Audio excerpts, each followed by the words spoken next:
Supreme court का ओरण भूमि को लेकर ऐतिहासिक फैसला सामने आया। राज्य सरकार को पवित्र उपवनों का सर्वेक्षण और अधिसूचना के आदेश जारी कर दिए गए हैं। जमीनी और उपग्रह आधारित मानचित्रण के माध्यम से पहचान करने के आदेश दिए गए हैं। ओरण, देव वन और रुंद जैसे पवित्र उपवनों की पहचान करने के आदेश दिए गए हैं। पहचाने गए उपवनों को वन संरक्षण अधिनियम 1980 के तहत अधिसूचित करने, साथ ही स्थानीय समुदायों की भागीदारी सुनिश्चित करने के आदेश दिए गए हैं।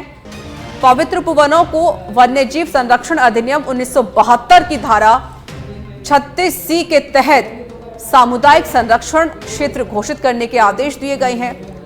केंद्रीय अधिकार प्राप्त समिति की सिफारिशों को करना होगा लागू।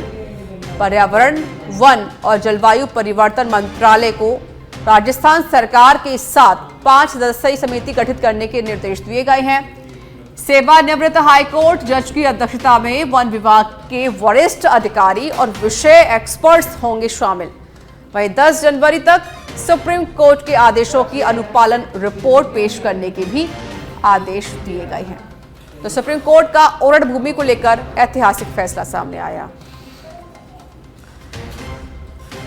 और निजाम कंटालिया मेरे साथ जुड़ चुके हैं फोन लाइन पर। निजाम, कोर्ट की तरफ से एक बड़ा डिसीजन यहाँ दिया गया ओरण भूमि को लेकर, जानकारी दें विस्तार से।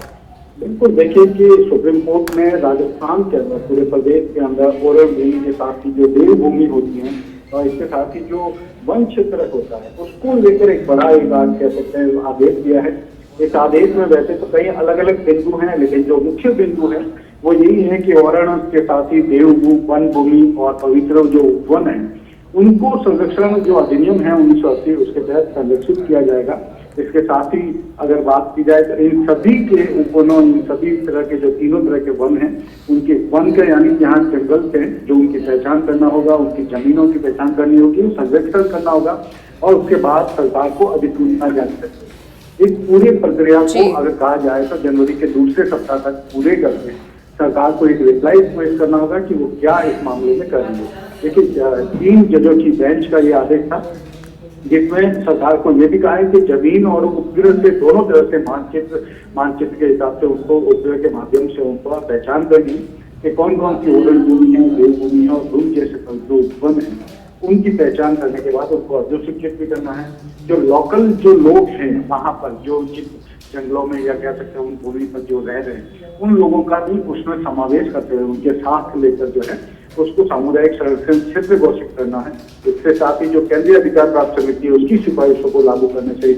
करीब 10 से ज्यादा जो निर्देश हैं राजस्थान सरकार को दिया है। फिलहाल सुप्रीम कोर्ट इस मामले में वापस जो है 10 जनवरी तक सुनवाई करेगा और उस वक्त सरकार को अपनी पालना रिपोर्ट पेश करनी होगी कि वो क्या कर रही है इस मामले। ठीक है, शुक्रिया निजाम कंटालिया आपका अधिक जानकारी देने के लिए।